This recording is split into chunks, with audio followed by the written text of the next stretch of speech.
Alhamdulillahilladzi nahmaduhu wa nasta'inu wa nastaghfiruh wa na'udzu bihi min syururi anfusina wa min sayyiati a'malina.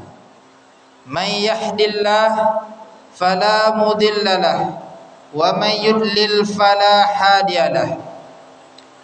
Ashhadu an la ilaha illallah wahdahu la syarikalah wa ashhadu anna Muhammadan abduhu wa rasuluh la nabiyya ba'da. Allahumma salli wa sallim ala sayyidina Muhammad wa ala alihi wa sahbihi wa sallam. Faya ayyuhal hadirun ittaqullaha haqqa tuqatih wa la tamutunna illa wa antum muslimun. Faqala Allah ta'ala fil Qur'anil Karim, a'udzu billahi minasy syaithanir rajim, bismillahir rahim. Ya ayyuhalladzina amanu taqullaha wa qulu qawlan sadida yuslih lakum a'malakum wa yaghfir lakum dzunubakum wa may yuti'illah wa rasulahu faqad faza fawzan 'azima. Ma'asyiral kaum muslimin, sidang jamaah Jumat rahimakumullah. Sudah sebagai kewajiban bagi kita kaum muslimin untuk selalu dan senantiasa memperbaharui rasa syukur kita kepada Allah Subhanahu wa taala atas nikmat, rahmat dan karunia yang telah Allah berikan kepada kita bersama. Terlebih-lebih pada siang hari ini Allah masih ringankan kaki kita untuk melangkah ke masjid. Allah masih berikan kepada kita kesehatan dan kesempatan untuk hadir di masjid, melaksanakan kewajiban kita selaku kaum muslimin, yakninya salat Jumat berjamaah. Yang barangkali mungkin ada saudara kita, kawan kita yang pada hari ini mereka tidak diberikan oleh Allah nikmat tersebut. Meskipun badannya sehat, tetapi karena iman tidak ada, tidak tergerak kakinya untuk melangkah ke masjid.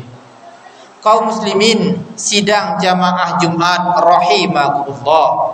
Kemudian salawat dan salam semoga senantiasa tercurah kepada Nabi kita, Nabi Muhammad sallallahu alaihi wasallam.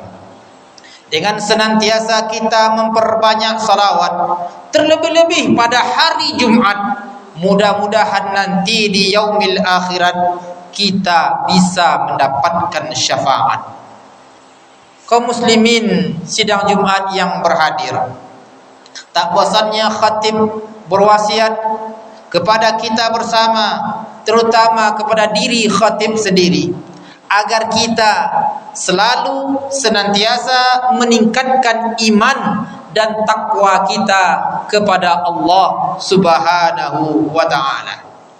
Karena sesungguhnya derajat kita, kedudukan kita dipandang oleh Allah bukanlah dari harta yang banyak, bukanlah dari pangkat yang tinggi, bukan dari perhiasan, bentuk rupa dan lain sebagainya, tetapi yang dipandang oleh Allah adalah ketakwaan kita. Inna akramakum indallahi azkakum. Sesungguhnya manusia yang paling mulia di sisi Allah adalah orang-orang yang bertakwa. Maka daripada itu senantiasalah kita memperbaharui ketakwaan kita. Seiring dengan bertambahnya usia kita, maka seiring itu pula lah ketakwaan kita semakin meningkat hendaknya. Karena sesungguhnya kehidupan yang kita lalui pada hari ini pasti akan berakhir. Tidak ada manusia yang abadi. Tidak ada yang abadi dunia ini. Manusia pasti akan mati. Kullu nafsin za'iqatul maut. Setiap yang bernyawa pasti akan merasakan yang namanya kematian. Cuma dalam kematian ini ada nanti orang yang mati dalam keadaan husnul khatimah, mati dalam keadaan baik. Namun ada juga manusia yang nantinya mati dalam keadaan su'ul khatimah, mati dalam keadaan yang jelek. Jelek bagaimana? Bisa jadi matinya mungkin dalam keadaan mata terbelalak, lidah terjerut dan lain sebagainya. Maka daripada itu, orang-orang yang mati dalam keadaan su'ul khatimah, mati dalam keadaan yang jelek tadi, berpotensi mereka kemungkinan akan dimasukkan oleh Allah nanti ke dalam neraka. Yang mana panasnya api neraka tersebut dalam berbagai riwayat kita dengar dan kita baca, itu sangat panas sekali. Api di dunia ini hanya 1% dari apinya Allah, 99% lagi itu ada di neraka. Api dunia saja kita terbakar sedikit terasa sakit oleh kita, apalagi nanti apinya neraka. Maka daripada itu tentu di dunia ini selagi kita masih diberikan oleh Allah kesempatan hidup, kita pergunakan dengan sebaik-baiknya agar nanti ketika kita mati dalam keadaan husnul khatimah, mati dalam keadaan yang baik. Jangan kita sampai-sampai mati dalam keadaan yang jelek. Dalam sebuah kitab karangan Alamah Syahid Abdullah bin Alawi Al-Haddad yang berjudul Sabilul Idkar wal Ibbar menyebutkan ada 5 golongan, ada 5 kelompok manusia yang nanti dikhawatirkan mereka mati dalam keadaan su'ul khatimah, mati dalam keadaan jelek. Dalam kitab ini disebutkan ada 5 kelompok, ada 5 orang yang berpotensi yang dikhawatirkan nanti mereka mati dalam keadaan jelek. Kalau mati dalam keadaan jelek, berpotensi mereka akan masuk ke dalam neraka jahanam. Maka tentu jangan kita yang hadir di masjid hari ini termasuk kepada 5 golongan tersebut. Apa yang 5 golongan tersebut?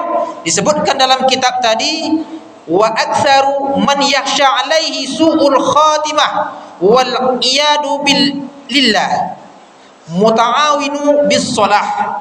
Yang pertama 5 kelompok yang mati su'ul khatimah tadi, yang pertama adalah orang yang melalaikan salat. Ini yang pertama, kelompok yang nanti dikhawatirkan masuk kepada orang-orang yang matinya mati yang buruk. Melalaikan salat. Kita kaum muslimin sidang jamaah Jumat yang berhadir mengetahui bahwasanya salat yang kita kerjakan merupakan amalan nanti yang pertama kali dihisab, ditanya oleh Allah di yaumil akhir. Awalu yuhasabu abdi fi yaumil qiyamah as-salah. Maka salat yang bagus, tentu amalan yang lain pun akan ikut bagus. Tetapi kalau solat telah rusak, maka amalan yang lain pun akan ikut rusak. Orang yang berpotensi mati dalam keadaan jelek tadi, mereka suka melalaikan solatnya ketika mereka hidup di atas dunia ini. Fawailul lil musallin, neraka wel bagi orang yang solat. Yang lalai dalam solat, yang lalai saja dalam solat mendapatkan neraka wel, apalagi yang tidak solat sama sekali. Dalam surat Al-Mudaththir diceritakan bagaimana terjadi dialog antara penduduk surga dan neraka. Ma salakakum fi saqar? Kenapa kamu masuk neraka saqar? Qalu lam naku minal musallin. Dulu kami tidak pernah solat, kata penduduk neraka saqar. Maka hari ini kaum muslimin yang berhadir, jangan kita melalaikan solat kita. Meskipun kita telah solat, solatlah dengan sebaik-baiknya. Jangan kita solat di penghujung waktu. Jangan solat zuhur hampir masuk waktu asar. Jangan solat asar hampir masuk waktu maghrib. Ini melalaikan. Termasuk kata para ulama kita, melalaikan adalah ketika kita solat tapi fikiran kita berkeliaran kemana-mana, memikirkan dunia, memikirkan pekerjaan dan lain sebagainya. Ini pun kata ulama juga termasuk lalai dalam solat, lalai dalam mengingat Allah Subhanahu wa ta'ala. Maka hari ini agar nanti kita mati, agar nanti kematian datang kepada kita dengan baik, maka perbaiki sholat kita, perbaiki ibadah kita, sehingga kita nanti mati membawa bekal yang baik pula. Kemudian golongan yang kedua, yang berpotensi mati dalam keadaan su'ul khotimah, mati dalam keadaan jelek, dalam kitab tersebut disebutkan adalah manusia yang suka mengkonsumsi minuman keras, atau orang-orang yang suka bermabuk-mabukan. Dan kita telah tahu bahwasanya dalam Al-Quran mengharamkan mabuk-mabukan dan perjudian. Maka sesuatu yang memabukkan, hari ini masih kita banyak mendengar berita terjadinya pengedar narkoba, terjadinya pemakai narkoba yang suka memabukkan. Termasuk persoalan judi hari ini masih menjadi PR besar bagi negara kita Indonesia hari ini. Bagaimana perjudian yang dikenal hari ini dengan judi online, judi melalui HP, yang mana pelakunya mulai dari kalangan pejabat sampai rakyat, mulai dari orang dewasa sampai anak-anak. Bahkan hari ini situs judi online pun dibackingi oleh aparat, dibackingi oleh pejabat kementerian, yang justru sebenarnya mereka lah yang memblokir, tapi justru mereka lah yang ikut menjadi aktor dari maraknya perjudian online pada hari ini. Ketahuilah kaum muslimin yang berhadir bahwa minuman keras, bahwa perjudian merupakan dua sifat, dua perkara yang dapat merusak bangsa, merusak generasi kita. Maka hari ini perlu kita mewanti-wanti generasi kita agar jangan sampai terjebak kepada mabuk-mabukan, mengkonsumsi narkoba dan perjudian hari ini. Orang yang suka mabuk, orang yang suka berjudi, maka dikhawatirkan nanti di penghujung ayatnya mereka mati dalam keadaan su'ul khatimah, mati dalam keadaan jelek. Kemudian yang ketiga kaum muslimin yang berhadir adalah orang-orang yang durhaka kepada kedua orang tuanya. Ini yang ketiga. Orang yang durhaka kepada kedua orang tuanya dikhawatirkan matinya nanti mati dalam keadaan jelek. Kita tahu bahwasanya jasa orang tua kita sangat besar sekali kepada kita. Bahkan dalam Al-Quran diceritakan bagaimana kewajiban untuk berbakti kepada kedua orang tua. Namun hari ini fenomena yang kita lihat, banyak anak yang durhaka kepada orang tua. Miris kita mendengar berita ada anak yang sampai membunuh orang tuanya hanya karena perkara warisan, hanya perkara persoalan sepele dan lain sebagainya. Maka kepada para anak-anak kami, mari kita berbakti kepada orang tua kita, karena ridha Allah fauqa ridha walidain. Ridhanya Allah nanti itu terletak kepada ridhanya ayah dan ibu kita. Kemudian persoalan anak durhaka hari ini kaum muslimin yang berhadir, tidak bisa serta-merta kita menyalahkan anak saja. Kita selaku orang tua pun harus berevaluasi, apakah sudah benar kita mendidik anak-anak kita. Jangan-jangan kita hari ini tidak betul mendidik anak kita. Wajar kalau anak-anak tidak dididik dengan baik, tidak ditanamkan nilai agama sejak kecil, wajar nanti ketika mereka besar mereka akan durhaka. Maka tugas kita hari ini para orang tua, para ayah, para suami, maka didiklah anak-anak kita dengan baik sejak dini. Tanamkan kepada mereka akidah, tanamkan kepada mereka bahwa Allah Esa, tanamkan kepada mereka pelajaran-pelajaran yang akan dapat membawa kepribadian mereka nantinya menjadi anak-anak yang soleh. Karena pengaruh handphone hari ini untuk anak-anak kita sangat luar biasa sekali kaum muslimin. Banyak anak-anak hari ini menghabiskan waktunya di handphone, menghabiskan waktunya di depan televisi. Jarang mereka belajar. Ini adalah yang merusak anak-anak kita. Maka tugas kita para orang tua, didiklah anak kita dengan sebaik-baiknya. Kemudian yang keempat kaum muslimin yang berhadir, kelompok yang dikhawatirkan mati dalam keadaan su'ul khatimah, dalam kitab tersebut disebutkan adalah orang-orang yang suka menzolimi muslim lainnya. Orang-orang yang suka menganiaya orang lain. Orang-orang yang suka mengambil hak orang lain, termasuk perbuatan zalim di sini adalah suka menghibah orang lain, suka menggunjing orang lain, suka menfitnah orang lain. Jangan mentang-mentang kita kaya, kemudian kita zalimi orang miskin. Jangan kita mentang-mentang kita orang hebat, kita zalimi orang-orang yang bodoh. Tidak. Ketahuilah kaum muslimin, sidang jamaah Jumat yang berhadir, Rasulullah pernah mengabarkan nanti di hari kiamat nanti, di padang mahsyar nanti ada yang disebut dengan orang-orang yang muflis, orang-orang yang bangkrut. Apa orang-orang yang bangkrut tadi? Orang-orang yang membawa amal ibadahnya, namun karena ketika di dunia ia menzolimi orang lain, maka pahala amal ibadahnya tadi diberikannya kepada orang-orang yang dizoliminya. Andai kata amal ibadahnya tidak cukup, maka dosa-dosa orang yang dizoliminya tadi ditimpakan kepadanya. Maka hari ini kita sholat, kita berpuasa, tetapi kita menzolimi orang lain, maka sama saja kita telah merusak pahala amal ibadah kita tadi. Kaum muslimin sidang jamaah Jumat rahimakumullah. Kemudian yang terakhir, kelompok yang berpotensi mati dalam keadaan su'ul khatimah, dalam kitab tersebut disebutkan adalah orang yang senantiasa atau menunda-nunda untuk bertaubat. Menunda-nunda untuk bertaubat.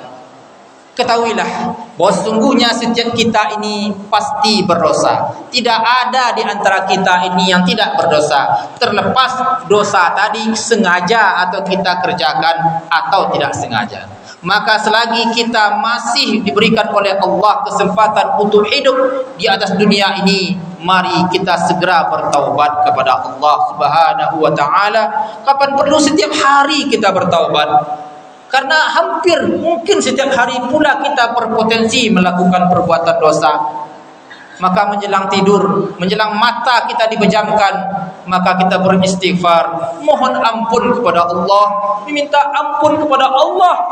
Barangkali mungkin dari pagi tadi sampai malam ada orang yang kita sakiti, mungkin ada perbuatan dosa yang kita lakukan. Kita beristighfar. Jangan-jangan nanti kita tidur, kita tidak akan bangun lagi.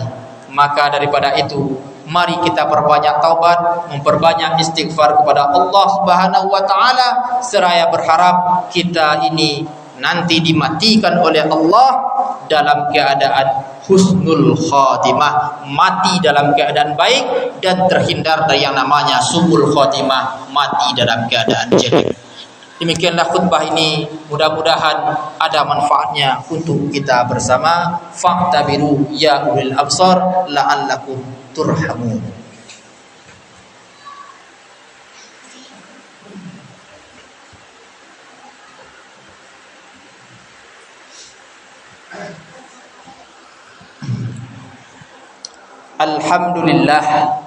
Alhamdulillahi rabbil alamin. Wassalatu wassalamu ala asrafil anbiya'i wal mursalin wa ala alihi wa sahbihi ajma'in. Allahumma salli wa sallim ala sayyidina Muhammadin wa ala alihi wa sahbihi wa sallam. Faya ayuhan nas ittaqullaha haqqa tuqatih wa la tamutunna illa wa antum muslimun. Faqala Allah ta'ala fil Qur'anil Karim, A'udzu billahi minasy syaithanir rajim. Bismillahirrahmanirrahim. Inna a'tainakal kautsar fashalli li rabbika wanhar inna syani'aka huwal abtar. Innallaha wa malaikatahu yusholluna 'alan nabi ya ayyuhalladzina amanu shallu wa sallimu taslima. Allahumma shalli ala sayyidina Muhammad wa ala ali sayyidina Muhammad kama shallaita ala sayyidina Ibrahim wa ala ali sayyidina Ibrahim wa barik ala sayyidina Muhammad wa ala ali sayyidina Muhammad kama barakta ala sayyidina Ibrahim wa ala ali sayyidina Ibrahim fil alamin innaka Hamidum Majid. Allahumma ighfirli lil muslimina wal muslimat wal mu'minina wal mu'minat al-ahya'i minhum wal amwat innaka sami'un qaribun mujibud da'wat amin ya qadiyal hajat. Allahumma inna nas'aluka ridhaka wal jannah wa na'udzubika min sakhatika wan nar. Rabbana hablana minas salihin. Rabbana la tuzigh qulubana ba'da iz hadaitana wa hab lana min ladunka rahmah innaka antal wahhab. Rabbana zalamna anfusana fa in lam taghfir lana wa tarhamna lanakunanna minal khasirin.